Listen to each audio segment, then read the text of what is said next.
YCP అధినేత జగన్ మాట్లాడుతున్నారు. Live లో చూద్దాం. ఆ ధర్మం నేను చేస్తా ఉన్నాను.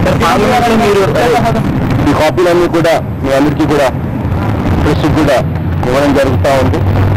అన్ని కూడా ఏం మెన్షన్ చేస్తాము, ఇండస్ట్రియల్ డెవలప్మెంట్ పార్టీస్ అయితేనేమి, స్టేట్ ఫైనాన్సెస్ అయితేనేమి,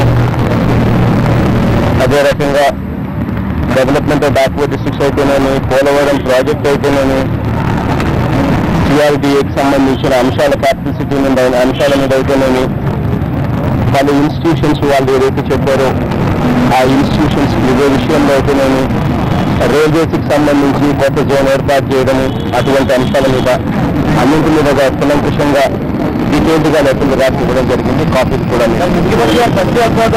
అంతకంటే ఎక్కువ ఇటీవల కేటాయింపులు చాలా తక్కువగా ఉన్నాయి కదా. రాజ్నాథ్ ఇది మూడోసారి వచ్చి రిక్వెస్ట్ చేస్తున్నాం. మేము చేయగలిగిన ప్రతిపక్ష పార్టీగా 4 అడుగులు ముందు తీసి మాకు సంబంధించిన అంశం పూర్తిగా కాకపోయినప్పటికీ, ప్రతిపక్షంలో ఉన్నప్పటికీ 4 అడుగులు ముందు చేసి మేము చేయాల్సిన ప్రయత్నంలో భాగంగా ఇక్కడికి వచ్చి మా ధర్మం నేను చేస్తా ఉన్నాను. ఇది మూడోసారి ఢిల్లీకి వచ్చి ధర్మం చేస్తా ఉన్నాను. చంద్రబాబు నాయుడు గారిని అది అడగాలి.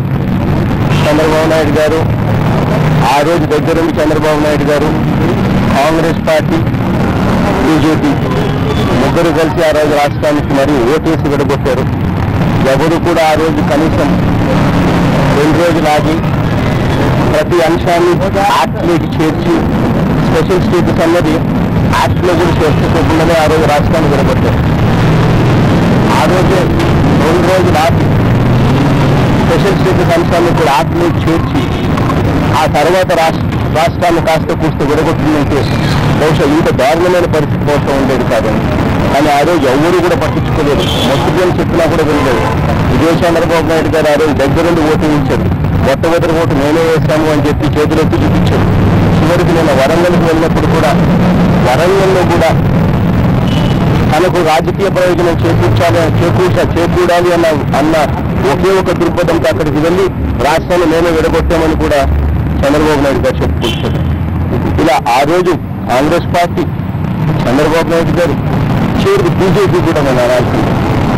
2 రోజులు అవి కనీసం ఈ అన్ని విషయాలు, స్పెషల్ స్టేటస్ వంటి అన్ని విషయాలు కూడా ఆ రోజు యాక్ట్లో పెట్టి 2 రోజులు పోస్ట్ పోన్ చేసి ఆ తర్వాత రాష్ట్రాన్ని విడగొట్టింది బహుశా ఇంత దారుణమైన పరిస్థితి ఉండేది కాదని ఆ రోజు అన్ని తొందరగానే చేసేశారు.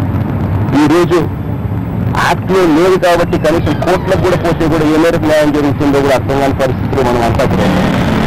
అయినా కానీ మా ధర్మంగా ఇవాళకి ఇది 3వసారి రావడం, ప్రతి అంశం మీద కూడా ఆ రోజు ప్రధానమంత్రి ఫ్లోర్ ఆఫ్ ది హౌస్లో అష్యూరెన్స్ ఇచ్చిన మాటల మీద అన్నిటి మీద కూడా రిక్వెస్ట్ చేయడం జరుగుతుంది. అలాంటి రైతులకు సంబంధించి కూడా డీటెయిల్డ్గా సిఆర్డీఏకి సంబంధించి రైతులు ఏ రకంగా నష్టపోతా ఉన్నారు, రైతుల మీద ఏ రకంగా, రైతులకు ఇష్టం లేకపోయినా కూడా ఏ రకంగా ముందుకు, రైతుకు ఇష్టం లేకపోయినా కూడా రైతులకు ఏ రకంగా ప్రెజర్ పెడతా ఉన్నారు రైతుల మీద అన్న అంశాలు కూడా కులంకుషంగా రాయడం జరిగింది, చెప్పడం కూడా జరిగింది. ఏ రైతైనా ఎవరైనా కూడా ఒప్పుకుంటే ఏదైనా చేస్తే పర్వాలేదు, కానీ ఒప్పుకోకపోయినా కానీ అన్యాయంగా వాళ్ళ దగ్గర తీసుకోవడం అన్నది మాత్రం సరైన పద్ధతి కానీ కాదు అన్నది మొదటి నుంచి కూడా మేము చెప్తా ఉన్నాం సార్. అదే విషయం కూడా దగ్గరికి మళ్ళీ ఇంతకు ముందు కూడా రైతులు వచ్చారు ఇక్కడికి వచ్చి, రైతులు ఇంతకు ముందు కూడా కేంద్రాన్ని కూడా ఇంతకు ముందు కూడా రైతులు ఇక్కడికి వచ్చి కోరడం జరిగింది. పాపం రైతులు పాపం అంతకన్నా చేయగలిగింది ఏముంది, పాపం మేము వచ్చి తీసుకొచ్చినా, ఇంకొకరు వచ్చి తీసుకొచ్చినా, ఆర్కే మొన్న తీసుకొచ్చాడు మంగళగిరి ఎమ్మెల్యే తీసుకొచ్చి రిప్రజెంటేషన్ చేయడం జరిగింది.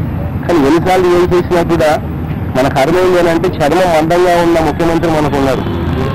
చర్మం మందంగా ఉన్నప్పుడు ఈ ముఖ్యమంత్రికి ఏమి ఎక్కడ ఉన్నారు మన కర్మ.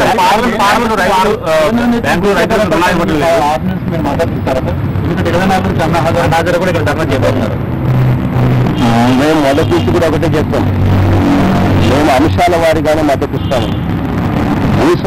భూసేకరణ చట్టానికి సంబంధించి మల్టీ క్రాప్ ఏరియాను తీసుకునే అంశం మీద మా పార్టీ వ్యతిరేకిస్తుంది. ఖచ్చితంగా అక్కడ సిఆర్డీఏలు అదే జరుగుతూ ఉంది. రైతుల కాడ మల్టీ క్రాప్ భూమిని వాళ్ళ దగ్గర నుంచి తీసుకునే కార్యక్రమం దౌర్జన్యంగా చేస్తూ ఉన్నారు. ఖచ్చితంగా ఆ అంశాల మీద మాత్రం మేము వ్యతిరేకిస్తాం. అంశాల వారి మద్దతుగా ఉంటుంది, అంశాల వారి మద్దతు ఇస్తాం. ప్రజలకు మంచి జరిగే విషయంలో ఖచ్చితంగా మద్దతు ఇస్తాం. ప్రజలకు ఇబ్బందికర పెట్టే పరిస్థితిలో ఉన్న ఏ అంశానికైనా కూడా మా పార్టీ మద్దతు. పార్లమెంట్ లో ఎలా వ్యవహరించబోతున్నారు? ఇప్పుడు ఆంధ్రప్రదేశ్ నష్టం జరిగిందని మీరు చెప్తున్నారు. పార్లమెంట్ ఎలా దానికి సంబంధించినంత వరకు మల్టీ క్రాప్ రైతులకు నష్టం జరిగించే మల్టీ క్రాప్ భూములను అక్వైర్ చేసే విషయాన్ని డెఫినెట్గానే వ్యతిరేకిస్తాం. దానికి సంబంధించి వేరే ఇది కూడా ఉంటుంది. కానీ మిగిలిన అంశాల మీద ఇన్సూరెన్స్ బిల్లు అయితేనేమి మిగిలిన పలు రకాల అంశాల మీద మా మద్దతు కూడా ఇస్తాం. అందరినీ అడిగాం. రాజ్నాథ్ గారిని అడిగినాం, ప్రధానమంత్రి గారిని అడిగినాం, ఫైనాన్స్ మినిస్టర్ గారిని అడిగినాం, రైల్వే మినిస్టర్ గారిని అడిగినాం. ఎవరు అపాయింట్మెంట్ ఇచ్చినా కానీ అందరినీ కలుగుతాం.